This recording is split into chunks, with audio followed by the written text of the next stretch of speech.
આજે ધૂળેટીનો પાવન પર્વ છે। આ પર્વની ઉજવણી જે છે તે રાજકોટ શહેરમાં અનેરા ઉત્સાહ સાથે થઈ રહી છે। ત્યારે ધારાસભ્ય રમેશભાઈ ટીલાળા અને તેમના મિત્રો સાથે તેમની જે રાજ રેસિડેન્સી છે ત્યાં ઉજવણી કરી રહ્યા છે। જે રીતના અત્યારે જે છે ધૂળેટીના પર્વની એક ઉજવણી થઈ રહી છે। અહીંયા રંગમાં જે છે રાજકોટના લોકો છે તે રંગાયા છે।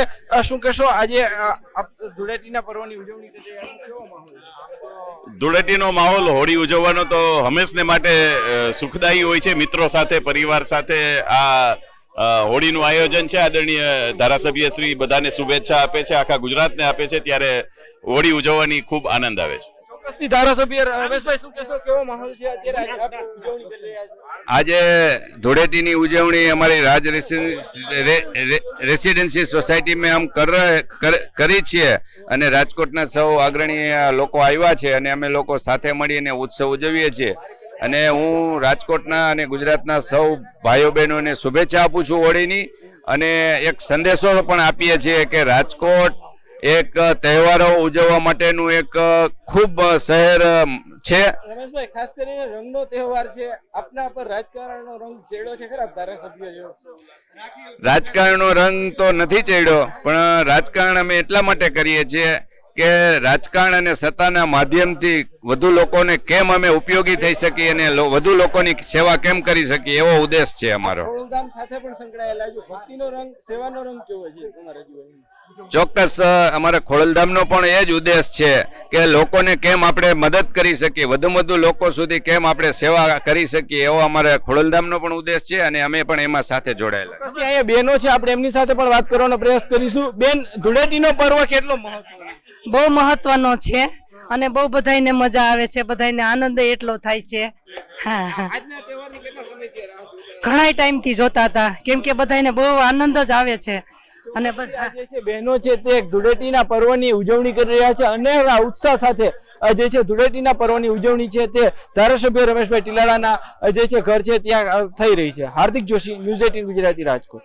આજે ધૂળેટીનો પાવન પર્વ છે। આ પર્વની ઉજવણી જે છે તે રાજકોટ શહેરમાં અનેરા ઉત્સાહ સાથે થઈ રહી છે। ત્યારે ધારાસભ્ય રમેશભાઈ ટીલાળા અને તેમના મિત્રો સાથે તેમની જે રાજ રેસિડેન્સી છે ત્યાં ઉજવણી કરી રહ્યા છે। જે રીતના અત્યારે જે છે ધૂળેટીના પર્વની એક ઉજવણી થઈ રહી છે। અહીંયા રંગમાં જે છે રાજકોટના લોકો છે તે રંગાયા છે।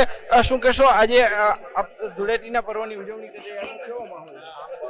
ધૂળેટીનો માહોલ હોળી ઉજવવાનો તો હંમેશને માટે સુખદાયી હોય છે। મિત્રો સાથે, પરિવાર સાથે આ હોળીનું આયોજન છે। આદરણીય ધારાસભ્ય શ્રી બધાને શુભેચ્છા આપે છે, આખા ગુજરાતને આપે છે, ત્યારે હોળી ઉજવવાની ખૂબ આનંદ આવે છે। ચોક્કસથી ધારાસભ્ય રમેશભાઈ, શું કહેશો, કેવો માહોલ છે અત્યારે ઉજવણી કરી રહ્યા છો? આજે ધૂળેટીની ઉજવણી અમારી રાજ રેસિડેન્સી સોસાયટીમાં કરી છીએ અને રાજકોટના સૌ અગ્રણી લોકો આવ્યા છે અને અમે લોકો સાથે મળીને ઉત્સવ ઉજવીએ છીએ।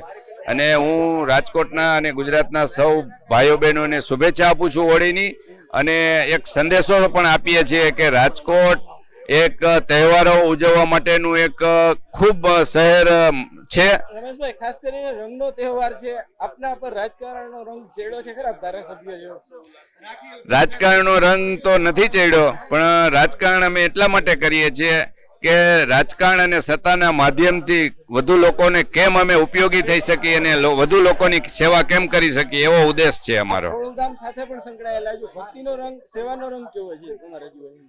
ચોક્કસ અમારે ખોડલધામનો પણ એ જ ઉદ્દેશ છે કે લોકોને કેમ આપણે મદદ કરી શકીએ, વધુ વધુ લોકો સુધી કેમ આપણે સેવા કરી શકીએ, એવો અમારે ખોડલધામનો પણ ઉદ્દેશ છે અને અમે પણ એમાં સાથે જોડાયેલા। અહીંયા બહેનો છે, આપણે એમની સાથે પણ વાત કરવાનો પ્રયાસ કરીશું। બેન, ધૂળેટીનો પર્વ કેટલો મહત્વનો?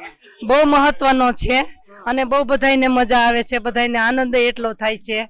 હા, આજના તહેવારની કેટલા સમયથી રાહ જોતા હતા? ઘણા ટાઈમથી જોતા હતા, કેમ કે બધાને બહુ આનંદ જ આવે છે। અને બધા જે છે બહેનો છે તે ધૂળેટીના પર્વની ઉજવણી કરી રહ્યા છે અને ઉત્સાહ સાથે જે છે ધૂળેટીના પર્વની ઉજવણી છે તે ધારાસભ્ય રમેશભાઈ ટીલાળાના જે છે ઘર છે ત્યાં થઈ રહી છે। હાર્દિક જોશી, ન્યૂઝ 18 ગુજરાતી, રાજકોટ।